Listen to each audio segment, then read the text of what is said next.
அவங்க என்ன பண்றாங்கன்னா ஒரு குதிரை பொம்மையை வச்சு விளையாடுறாங்க. இது 3 டைமென்ஷனுக்கு உதாரணம். அது 2 டைமென்ஷன்.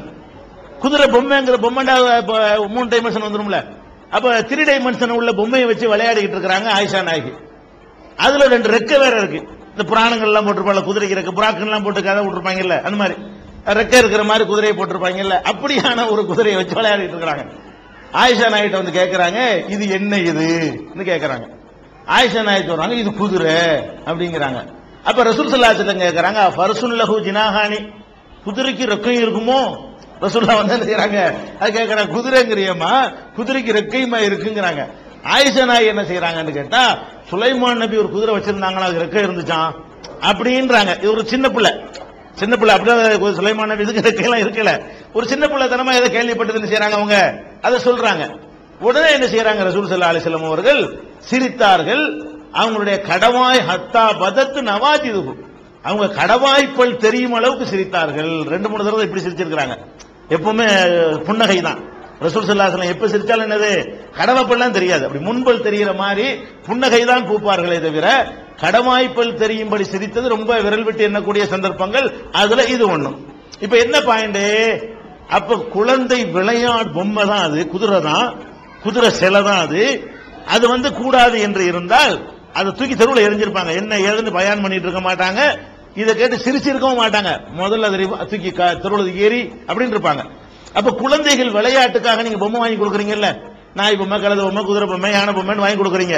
இதெல்லாம் 3 டைமென்ஷன் உள்ளதுதான்.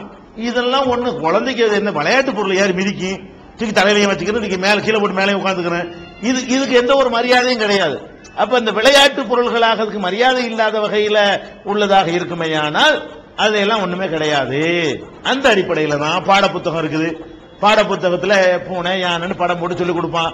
அப்ப யானையை சொல்லிக் கொடுக்கும்போது என்ன செய்யணும், யானையை கூட்டிக்கணும் கட்டி பள்ளிக்கூடத்து யானையை நிப்பாட்டனையா, யானை இதான் யானை இப்படியா சொல்லிக் கொடுப்போம். யானையை சொல்லிக் கொடுத்தா என்ன செய்வோம், யானை படம் போட்டு இது யானை, சிங்க படம் போட்டு இது சிங்கம். அப்ப சிங்கத்தை பிடிச்சு கொண்டாந்தா சிங்கத்தை சொல்லிக் கொடுக்க இயலுமா? இதெல்லாம் வரைஞ்சுதான் சொல்லிக் கொடுக்க முடியும். இதுல எந்த ஒரு மரியாதையும் கிடையாது.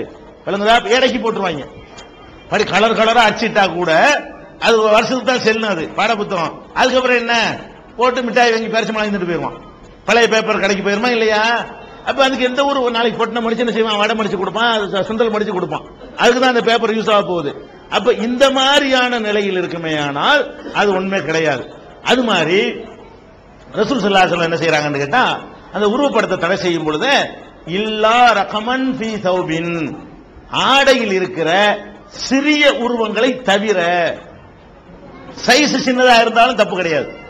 அந்த உருவம் வந்து ஒரு பிரம்மாண்டமான ஆக்சுவல் கரெக்டான சைஸுக்கு இருந்தாலும் தப்பு, சின்ன சைஸுக்கு தடை இல்லைங்கிறாங்க. உங்க டிரெஸ்லயே சின்னதா ஒரு முயல் ஜோடி கையிலின்னு வாங்குறீங்க, முயல் படம் போட்டிருப்பான், அது மாதிரியான பொருள் இருக்கும். அல்ல சின்ன சின்ன பறவை மாதிரி பார்த்தாலே சின்னதா இருக்கு. சின்னதுக்கு என்ன அளவுலாம் என்று கேட்டக்கூடாது, ஹதீஸ்ல சொல்லப்படல. எத்தனை மில்லிமீட்டர் எத்தனை சென்டிமீட்டர் கேட்கக்கூடாது. சின்னது ஓகேன்ட்டாங்க ரசூல் ஸல்லல்லாஹு அலைஹி வஸல்லம். நம்ம தீர்மானிச்சுக்கிற வேண்டியதான்.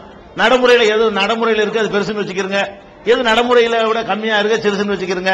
அப்ப சின்ன உருவங்களாக இருக்குமையானால் அது டிரெஸ்லயே இருந்தால் கூட அது ஓகே, அதுக்கு ஒன்றும் தடை இல்லை என்றும் ரசூல் ஸல்லல்லாஹு அலைஹி வஸல்லம் இதெல்லாம் பாக்குறது இல்ல. உருவம் தடுத்தாங்கன்னு பார்த்துட்டு எதை பார்க்கணும், அது எந்த அளவுக்கு தடுத்தாங்க. நாயை தடுத்தாங்க ரசூல் ஸல்லல்லாஹு அலைஹி வஸல்லம், நாயை வச்சு வேட்டையாடலாம்னு சொன்னாங்கல்ல. நாயை தடுத்த ரசூல் ஸல்லல்லாஹு அலைஹி வஸல்லம் அவங்க நாய்க்கு ட்ரைனிங் கொடுத்து என்ன செய்யலாம், வேட்டைக்கு ட்ரைனிங் கொடுத்தா கரெக்டா வேட்டையாடிட்டு வரும், அதுக்கு நாயை யூஸ் பண்ணலாம். அப்படியெல்லாம் குர்ஆன்ல இந்த நாயை வேட்டைக்கு பயன்படுத்தலாம் அல்லாஹ் அனுமதிக்கிறான். ஒமா அல்லம்து மினல் ஜவாரிஹி முகல்லிபீன துஅல்லிமூன மிம்மா அல்லமக்குமுல்லாஹ், அல்லாஹ் கற்று தந்தவாறு நாய்களுக்கு நீங்கள் பயிற்சி அளித்து அவை வேட்டையாடி கொண்டு வருவதை நீங்கள் உண்ணலாம் என்று குர்ஆன்ல சொல்லப்பட்டிருக்கிறது. அப்ப நாய் தடைன்னா நாய் 100% தடையா? அது தடை இல்ல. படுக்க ரூம்ல உண்ணா வச்சுக்கிறதுக்கு தடை, அது வீட்டுக்குள்ள குளிப்பாட்டி நடு வீட்டுல வச்சுக்கிறதுக்கு தான் தடையே தவிர காவலுக்கு வச்சுக்கிறதுக்கு தடையா? அது தடை கிடையாது. அந்த மாதிரி தான் உருவப்படங்கள். அதனால உருவப்படங்கள் வந்து இன்னைக்கு பாஸ்போர்ட் எடுக்கிறோம், அதெல்லாம் சின்னதுங்கிறதுலையும் ஒடியாந்துரும், அவசியம்ங்கிறதுலையும் அது ஒடியாந்துரும். 2 வகையில் அதுக்கு பர்மிஷன் இருக்கிறது. அது மாதிரியான ஒரு மேட்டர்களுக்கெல்லாம் மார்க்கத்தில் தடை இல்லை. இது உருவப்படம். அடுத்த விஷயம் என்ன, டிவி என்பது அது உருவப்படம் என்று சொல்ல முடியுமான்னா அதுலேயே சர்ச்சை இருக்கிறது. என்ன சர்ச்சை இருக்கிறது, படம்னு சொல்றதா இருந்தால் எது நிலைத்திருக்குமோ அதுதான் படம். எது நிலைத்து இருக்குமோ அதான படம்ங்கிறது. இப்ப நம்ம முகம் பார்க்கிற கண்ணாடி இருக்குங்க, அந்த கண்ணாடி எனக்கு நேரம் வச்சு பார்க்கிறேன், அதுல நான் தெரிவேன், அது உருவப்படமா? அது முகம் பார்க்கிற கண்ணாடியில எப்படி இப்படி பாக்குறீங்க, என்னை பார்த்தா நான் தெரியுவேன், உங்களை காட்டினா நீங்க தெரிவிங்க. நீங்க அதுல தெரிஞ்சதுனால இது உருவப்படமா? தண்ணியில நீங்க தெரிஞ்சா தண்ணி உருவப்படமா? அப்ப முகம் பார்க்கிற கண்ணாடி பார்க்க கூடாதா? அது உருவப்படத்தை இல்ல. அது உருவப்படம் என்ன அர்த்தம்? அப்ப நம்ம சொல்லுவோம், ஒரு கண்ணாடியில வரைஞ்சி இருந்தா உருவப்படும், கண்ணாடியில தெரிஞ்சா உருவப்படம் கிடையாது. தெரியுறது அது எடுத்து காட்டுவது, ரிஃப்ளெக்ட் பண்ணுவது. ரிஃப்ளெக்ட் பண்ணுவது என்ன கிடையாது? உருவப்படம் கிடையாது. நிலைத்திருந்தால் தான் உருவப்படம். இப்ப கண்ணாடியில தெரியுதுன்னா நான் இருந்தா நான் தெரிவேன், இவரு அங்க நின்றுகிட்டா இவர் தான் தெரியாது. நான் அவனுக்கிட்ட வைங்களேன் தெரிய மாட்டாரு. இப்ப டிவியில ஒரு ஆள் தெரிகிறாருன்னா அவர் அதிலே இருக்காரு, கருணாநிதி டிவியில் நின்று அவரே இருந்துட்டு இருப்பாரா? தெரிய மாட்டாரு. கண்ணாடியில காட்டுற மாதிரி அவரை காட்டினா அவர் தெரிவாரு, இவரை காட்டினா இவர் தெரிவாரு, நாயை காட்டினா நாய் தெரியும், பண்ணியை காட்டினா பண்ணி தெரியும். அப்படித்தானே இருக்கு. அப்ப டிவியில இருக்கிறது படமா? டிவியில என்னமா தெரியுமா? தெரியாது. அது கண்ணாடியில காட்டுற மாதிரி தான். அதனால இந்த டிவியுடைய காட்சிகள் எல்லாம் உருவப்படங்கள், அது 2 டைமென்ஷன்ல இது வராது, 3 டைமென்ஷன்ல தடுக்கப்பட்டதுல வராது. ஏன்னா அதுல நிலைத்திருக்கவில்லை, எதுவுமே நிலைத்திருக்கவில்லை. அதுல நிலையாக அதுல அப்படி இருக்கணும். ஒரு படத்தை செவத்துல வரைஞ்சாங்கன்னா, ஒரு போட்டோ எடுத்தாங்கன்னா, என் போட்டோவை நான் பார்த்தாலும் நான் தான் இருப்பேன், இவர் பார்த்தாலும் நான் தான் இருப்பேன், அவர் இருக்க மாட்டாரு. என் போட்டோவை எடுத்து நான் பாக்குறேன், நான் இருப்பேன், இவர்கிட்ட காட்டினா இவர் மாறிக்குவாரா? அப்போ நான் தான் இருப்பேன். உங்களுக்கு நேரம் காட்டினா நான் தான் இருப்பேன், நீங்க இருக்க மாட்டீங்க. முகம் பார்க்கிற கண்ணாடியில பாக்குறாள் தெரியும், யார் பாக்குறாரு அவரை தான் அது காட்டும். அப்ப டிவியை பொறுத்த வரைக்கும் அதுல தெரிவதெல்லாம் என்ன கிடையாது, அது உருவம் கிடையாது, சும்மா வெறும் கண்ணாடி தான். அது அதுல காட்டினா தெரியும். ஒருத்தர் ஒன்னே காட்டாம இருந்துட்டாங்க, கரண்ட் போச்சுன்னா போட்டோவில் கரண்ட் போயிட்டா போட்டோ தெரியாம போயிருமா? போட்டோவில் நான் இருக்கிறேன், திடீர்னு கரண்ட் போச்சு, போட்டோவில் விளைஞ்சு போயிருமா? போட்டோவில் யாரும் காட்டுறதுனால அது தெரியல, அதுல இருக்கிறதுனால தெரியுது. டிவியில அதுல ஒண்ணுமே இருக்கல, காட்டினா தெரியும், காட்டாட்டி போயிடும். அது படமாப்ப அது உருவப்படத்துல வராது, வழங்குதா? அது ஒரு விஷயம். அதே நேரத்தில் வேற ஒரு கிரவுண்ட் இருக்கிறது, உருவப்பட கிரவுண்ட்ல இதை பேசக்கூடாது. எத? டிவிய. வேற என்ன கிரவுண்ட் இருக்குன்னு கேட்டா, எந்த விஷயங்களை இப்ப ஒரு புரிஞ்சுக்கிறதுக்காக நான் சொல்றேன். ஒரு பெண்ணு ஒரு குளிச்சுக்கிட்டு நிக்கிறா குளத்துல, எட்டி பார்க்கலாமா? நீங்க பார்க்க கூடாது.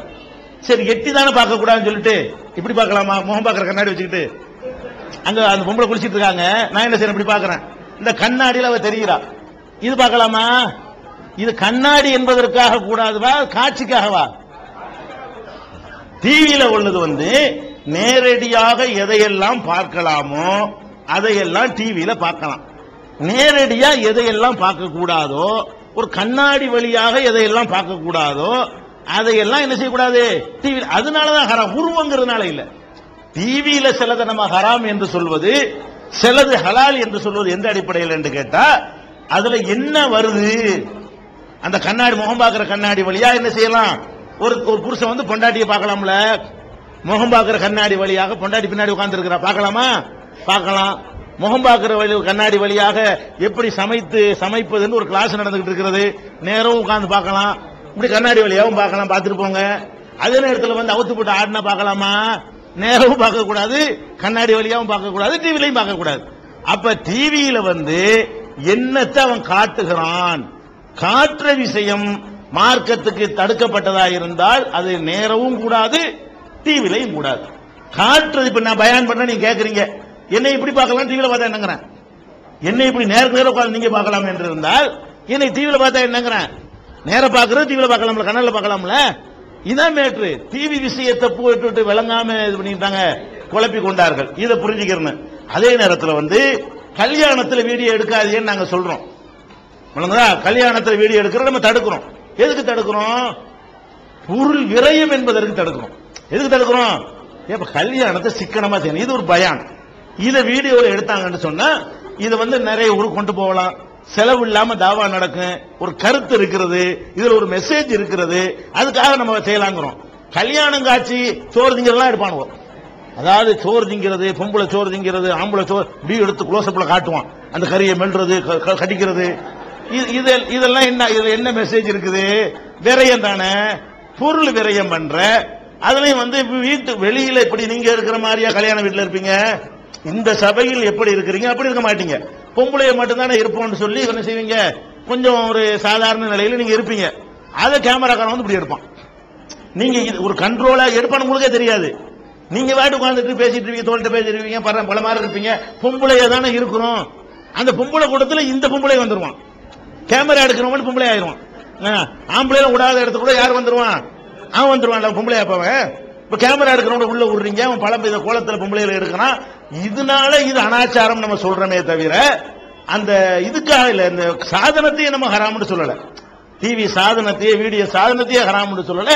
கல்யாணத்துல எல்லாம் பண்ணி வேஸ்ட் பண்ணாதீங்க, காசை விரையம் பண்ணாதீங்க, நிறைய முறைகேடுக்கு பயன்படுத்துறான் அப்படிங்கிறது விஷயம். சரி, இது சம்பந்தமா நவீன பிரச்சனைகளும் தீர்வுகளும் ஒரு புஸ்தகத்துல இந்த விவரங்களை எல்லாம் ஹதீஸ் நம்பரோட குர்ஆன் வசன நம்பரோட ஆதாரத்தோடு தெரிஞ்சு கொள்ள விரும்பினால் அந்த புஸ்தகத்தில் இருக்கு.